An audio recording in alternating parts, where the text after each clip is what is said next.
66वां अध्याय पिंगलेश्वर तीर्थ महात्म्य।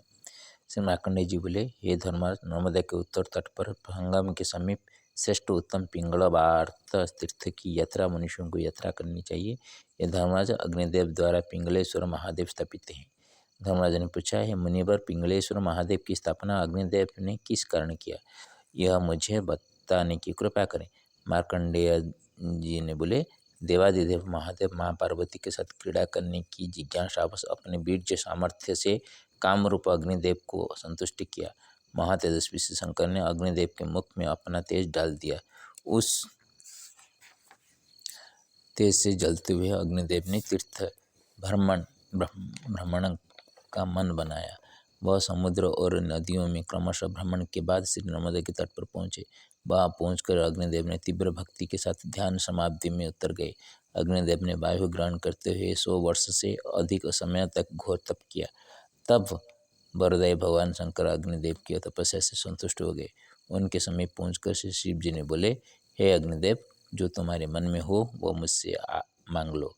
अग्नि का है सर्वलोक स्वामी उग्र मूर्ति को धारण करने वाले शिव, बारंबार आपको मेरा नमन है। हे महेश्वर, मैं आपके बीर्य के तेज से कुष्ठी हो गया हूँ। हे महेश्वर, मुझ पर कृपा करो, मेरा रोग नष्ट कर दो। तब श्री शंकर भगवान बोले, देवों को अभी हम पहुँचाने वाले अग्निदेव, तुम मेरी कृपा से शीघ्र ही रोग रहित हो जाओ। इस तीर्थ में स्नान कर तुम अपने पूर्व रूप को पा जाओगे। इतना कहकर श्री शंकर भगवान वहाँ से अंतर्धान हो गए। इसके अनंतर अग्नि ने शीघ्रता से नर्मदा के जल में स्नान किया। तभी वो रोग रहित होकर दिव्य स्वरूप वाले हो गए।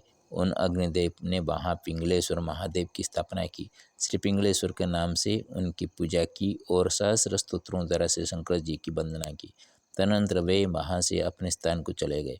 हे राजन, इस प्रकार अग्निदेव ने पिंगलेश्वर की स्थापना की।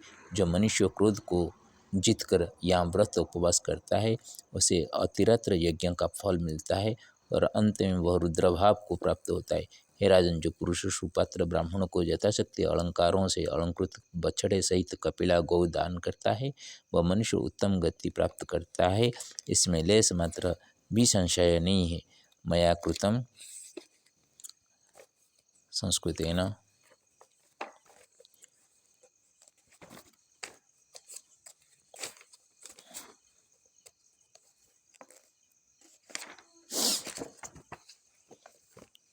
अथ नर्मदा पुराण पिंगलेश्वर तीर्थस्य महात्म्यं 66 अध्याय। शनिवासर। मोहगांव समागत्य माहात्म्यमागतो भ्रम माहेश्वर कृपायं च सानो सनि सुवासिषा। पिंगलेश्वर तीर्थस्य करोमि वर्णनं शृणु। रायन् युधिष्ठिरं च सधीरचितवन्नतः। नर्मदोत्तरतटे तु राजते तीर्थपिङ्गळ। शंकर पार्वती क्रीडा तारोत्सर्गीत्यरेतसः।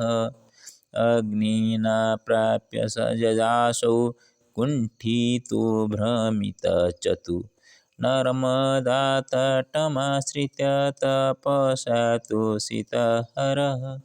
शिवप्रसादबलेन कुष्ठरोगात् ततो पुनः मुक्तवान् अग्निदेवश्च देदीप्यमानरूपिणा।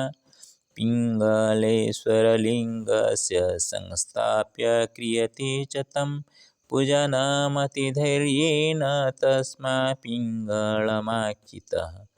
पूजाकर्मादिसत्कर्म पितृतर्पणसहितं दीयते सततं पुण्यं, स्नात्वा जले भवेत् सुखी।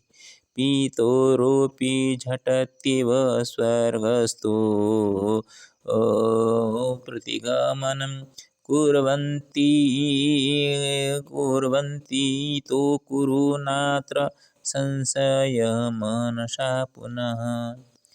उत्कल भाषा। शृणकुरवीरवर पिंगलेश्वरंक पुण्यप्रदसु आख्यान।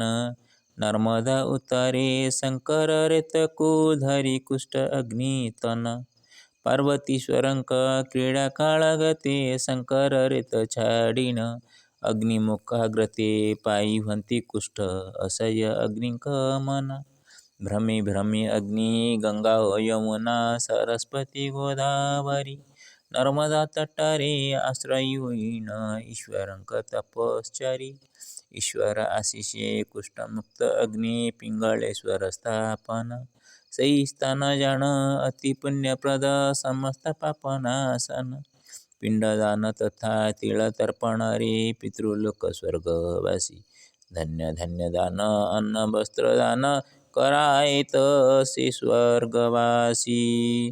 ओम नमः मोहोगाम नर्मदेश्वराय नमो नमः.